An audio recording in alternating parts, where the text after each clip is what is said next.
Bom, com relação à Petrobras e as multinacionais, você vê, para todo lado que a gente olha na nossa sociedade, qualquer assunto que você conhece um pouquinho mais, você olha como que é o senso comum. O senso comum é falso. A opinião pública geral, sobre qualquer determinado assunto que você conheça um pouquinho mais, você vê como que essa ignorância é construída. Nós percebemos a ignorância que é construída naquelas áreas que a gente tem domínio.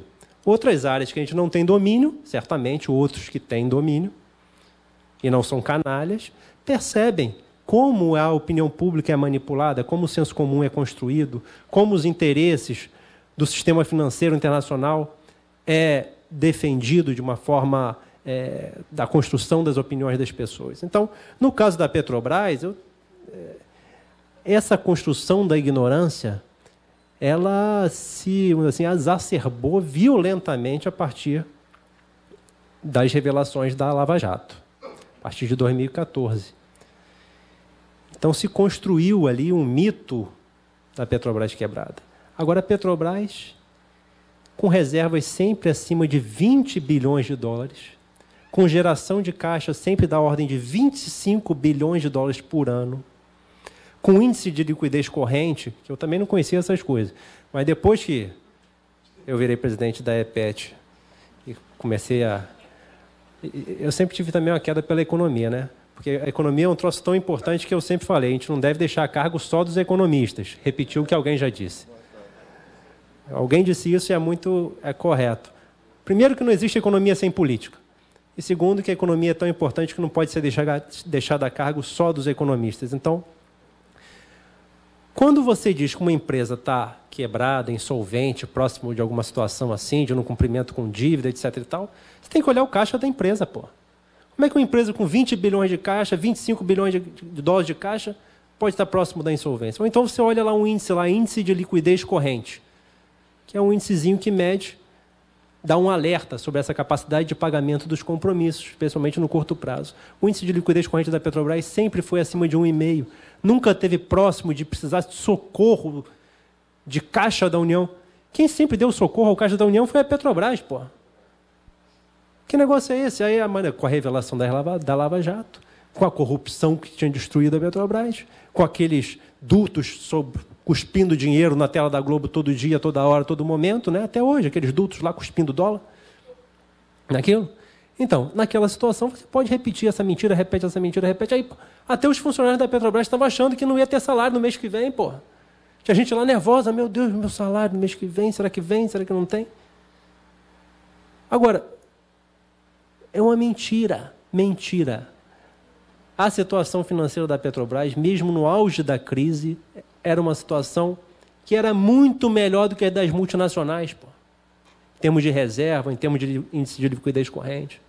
Teve um problema lá com as consultorias internacionais, consultorias independentes. É independente? É legal isso.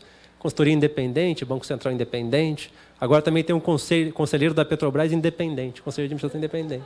Independente. Legal, era. Independente de quem? Independente da vontade da maioria, independente da democracia, independente da maioria, dependente do sistema financeiro internacional, dependente da banca, né? É isso que eles são. Bom, aí, eu até me perdi agora porque eu estava falando isso. Mas, sim. Então. Sim.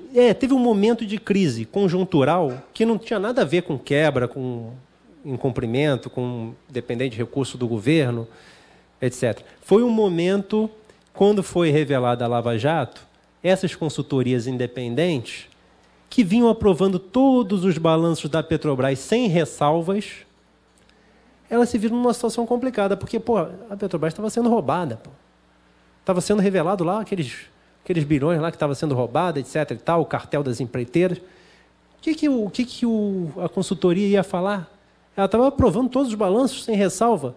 Aí ela botou o pé no freio. Podia sofrer ações multimilionárias, podia ter que arcar com indenizações a acionistas, etc. e tal.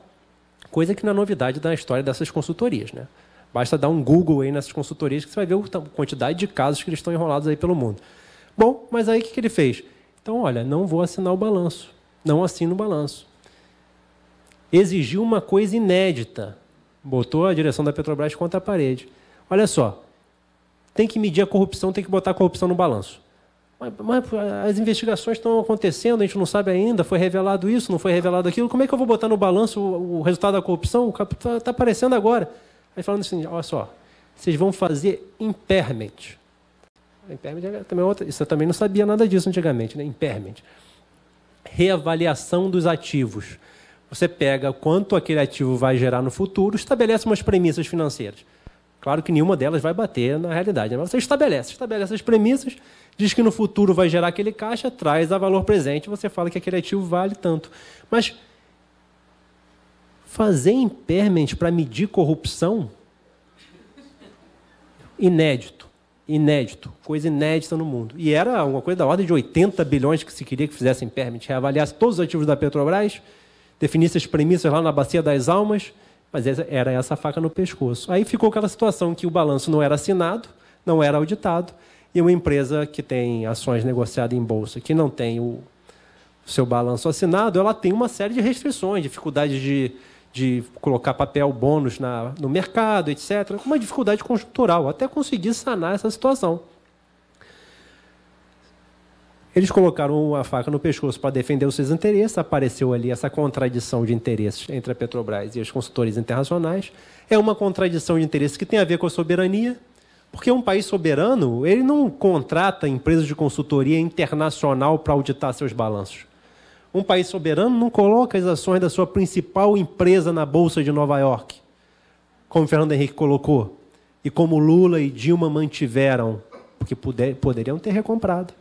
Um país que é soberano não permite que isso aconteça. Um país que é soberano não contrata, por exemplo, empresas de segurança da tecnologia da informação americanas para poder garantir a segurança dos seus dados. Foi assim? O Wikileaks não... Depois de revelou a pressão, uma das primeiras coisas que aconteceu, reativou a quarta frota, rapidinho, isso é rápido. Depois mobilizou toda a inteligência para poder buscar as informações da Petrobras. Também, só roubar informação através das redes e da nuvem, dos servidores, também não é interessante. Às vezes, roubar fisicamente também é bom. Eles roubaram HDs e notebooks, que estavam lá logo no início dos dados sísmicos lá da Bacia de Santos, tá certo?